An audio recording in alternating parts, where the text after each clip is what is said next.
Vijesti. Danas ću muslim zavladavati umjereno pretežno oblačno vreme.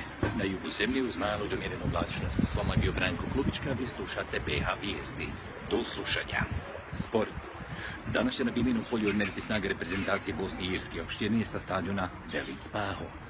Poštovani gledalci, dobro večer, evo nas slikom u Zenici, stadion pun, negdje oko 12.000 gledalaca, s tribina ori, Bosna, sa nama večeras i bivši selektor reprezentacije Bosne i Hercegovine, gospodin Ćiro Blažević. Gospodine Ćiro, kakva su vaše očekivanja za večerasni susret?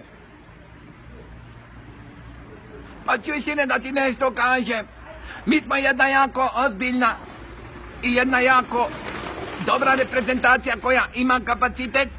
Igramo istorijsku utakmicu, sine. Večeras ćemo im pokazati zube i jebat ćemo im majku, sine.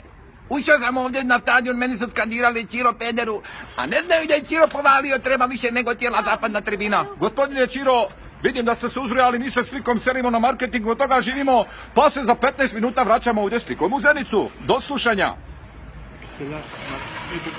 A sada marketing. Neki kažu uzmi kalci, uzmi magnezije, sa mnom je lako, ja samo pijem kiseljak. To je moja tajna.